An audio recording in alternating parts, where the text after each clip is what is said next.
Thank you.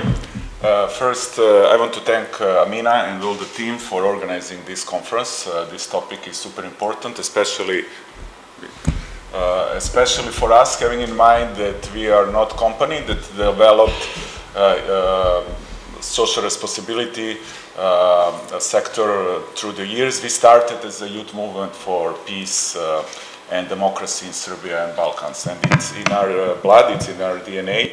And our foundation is active almost as the same as the festival itself. So the first thing I want to say is that, firstly, I agree that with Amina that brain drain is an issue. There is opportunity, of course, coming with diaspora support, but it is an issue. It's a very important issue and crucial issue that we need to tackle. And one of the first things, in order to tackle it, we need to give hope to the youth. We need to give them a concrete vision, because especially since the 90s of the last century, they lost faith that they can have a sustainable future in their countries. And politicians still are not helping to change this narrative.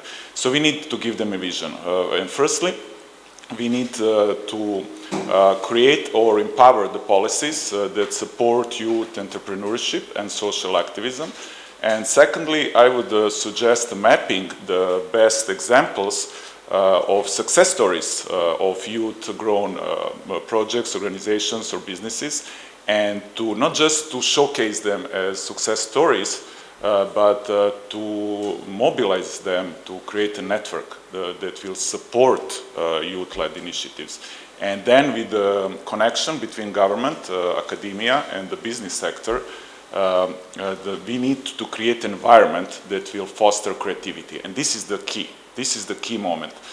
Because we live in an era which is unprecedented in human history.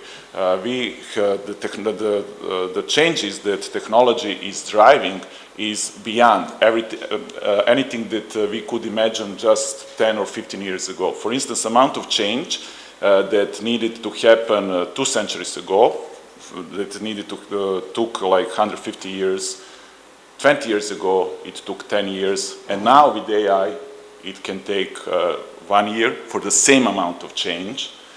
And in 5 years, it will take a month.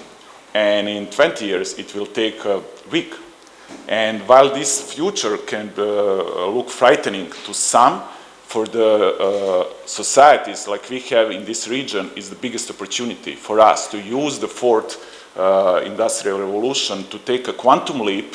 And with all of this creative potential that is not used, we are not using 1% of the creative potential of the people here, which is enormous. And if we can raise this energy and from the potential energy, put it into startups, into organizations, we can become, and I'm saying this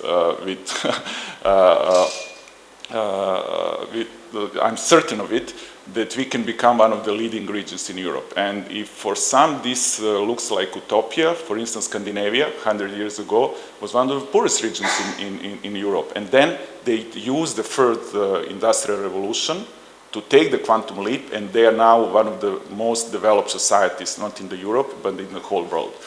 So we can definitely learn from these examples, and I'm very optimistic, but only if we create a network that will combine all key stakeholders to create this vision, and that we all align behind that vision, and then just leave it for the new generations, it will happen.